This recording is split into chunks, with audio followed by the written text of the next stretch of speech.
আমাদের অনেকের কাছে বেশ কমন একটি মানসিক ধারণা, আমি একা কি করব, আমি একা কি বা করতে পারি, আমি তো আসলেই কিছু করতে চাই, কিন্তু I am just alone, I am just one guy. কেবলমাত্র এই একটি মানসিক ধারণা যে উম্মাহ হিসেবে আমাদের কতটা পেছিয়ে রেখেছে, এবং আরো সুনির্দিষ্ট করে বললে কেবলমাত্র এই একটি ধারণা উম্মার কত রক্তপাতের কারণ হয়েছে তা হয়তো আমরা কোনোদিনও বুঝতে সক্ষম হব না। আদম আলাইহিসসালাম থেকে শুরু করে আমাদের সময় পর্যন্ত ইসলামের এই দীর্ঘ ইতিহাসে আমরা কোথাও এমন কোনো ঘটনা খুঁজে পাব না যেখানে কোনো মুসলিমের এই অজুহাত গ্রহণ করা হয়েছে, আমি তো কেবল একজন মাত্র, বরং এর উল্টোটাই বহুবার হয়েছে। এর সবচেয়ে সুন্দর উদাহরণ পাওয়া যায় পবিত্র কুরআনে। ইব্রাহিম আলাইহিসসালামকে আল্লাহ ধুধু মরুভূমির মধ্যে আজান দিতে আদেশ করেছিলেন। ইব্রাহিম আলাইহিসসালাম বলেছিলেন, ইয়া আল্লাহ, এই প্রান্তরে আমার এই আজান কে শুনবে? আল্লাহ বলেছিলেন, তুমি আজান দাও, এটি পৌঁছে দেওয়ার দায়িত্ব আমার। আজ সারা বিশ্বের প্রতিটি কোণা থেকে কোটি কোটি মুসলিম আল্লাহর ঘরে উপস্থিত হয় লাব্বাইক আল্লাহুম্মা লাব্বাইক বলতে বলতে।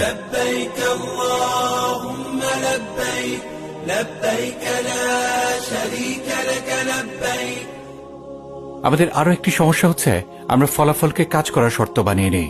যেমন, যদি আমাদের বুঝে মনে হয় এই কাজ করে তো কোনো ফল আসবে না, তাহলে আমরা সেই কাজ পরিত্যাগ করি, অথচ এটি আমাদের জন্য অনেক বড় একটি ভুল। লক্ষ্য করুন, যখন মুসা আলাইহিসসালাম তার কওমকে নিয়ে নিরাপদ আশ্রয়ের উদ্দেশ্যে ফিরআউনের শহর থেকে বেরিয়ে যাচ্ছিলেন, এক সময়ে তার সামনে রইল সাগর আর পেছনে রইল ফিরআউনের হিংস্র বাহিনী। এমন অবস্থায় আল্লাহ মুসা আলাইহিসসালামকে আদেশ করেছিলেন, হে মুসা, লাঠি দিয়ে তুমি সমুদ্রে আঘাত করো।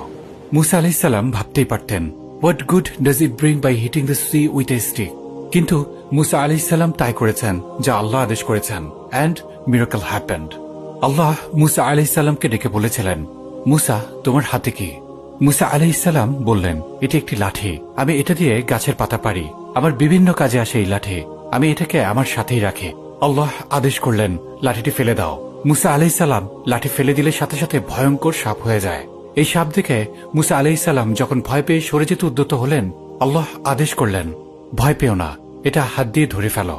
লক্ষ্য করুন, একটু আগেই যে লাঠি ছিল মুসা আলাইহিসসালামের জন্য উপকারী টুলস, আল্লাহর হুকুমেই তা হয়ে গেল ভয়ঙ্কর সাপ, যা দেখে মুসা আলাইহিসসালাম ভীত হয়ে পড়লেন।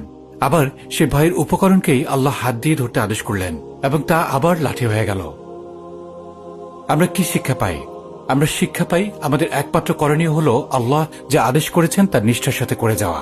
কেবলমাত্র এর দ্বারাই আল্লাহ আমাদের জন্য যা প্রয়োজন তা ব্যবস্থা করে দেবেন। যদি প্রয়োজন হয় শত্রুকেও মিত্র বানিয়ে দিবেন।